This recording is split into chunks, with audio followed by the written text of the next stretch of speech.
Have you heard of Tommy Toy? Now, Tommy was born in 1801 in County Cork, in Clonakilty, to be precise. He was born into a really wealthy family there, and he grew up as a little boy having a nurse to look after him, or at least to assist his mother in looking after him. Now, sadly, the nurse made a mistake, because when Tommy was 7 years of age, she put him to bed one night, but the bed was very damp, and as a result of that, he ended up with fairly chronic asthma for the rest of his life. Sometimes he had to leave Clonakilty because his parents felt that the climate there wasn't that good for him, and he went off to stay with some relatives in Mallow.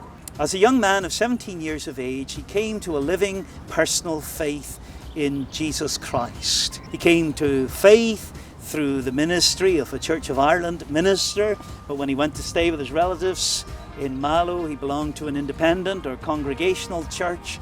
And then later on in life, he came north to Belfast, and he was the minister in a Presbyterian church in Great George's Street. And that church and Tommy Toy's ministry there was at the very centre, the very heart of the 1859 revival in Belfast. Hundreds and hundreds of people from that district and further afield came to faith in Jesus Christ. Men and women, young people too, crying out to God for salvation. If I had had to conduct Tommy Toy's funeral and to do a eulogy at Tommy's funeral, one of the things I would definitely have said was this: Tommy Toy was a character, and he was really a rare character. Now, let me illustrate that.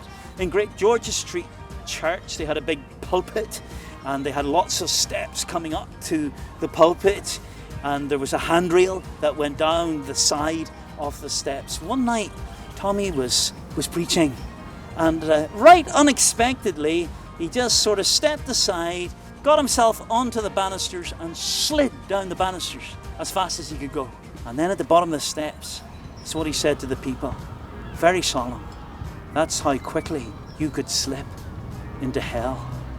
Now, a lot of people were offended by that, of course, and a lot of people thought that wasn't the right thing to be doing, but so great was his passion and his concern to see people coming to faith in Christ that he went to great efforts in the cause of the gospel. But there was a lot to him. Often he would spend the whole night in prayer.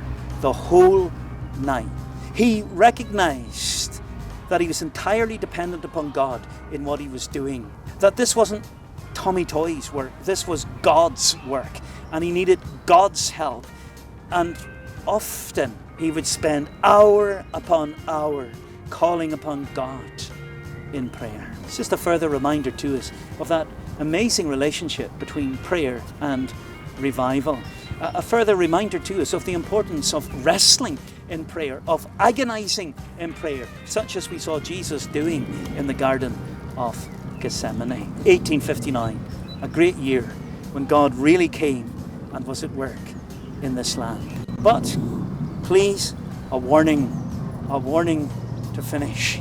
This is not just a history lesson. No, not just a history lesson. The purpose of all of these anecdotes and stories from 1859 is so that you and me would be stirred up to pray that God will do this again. And here's the good news: God can do it.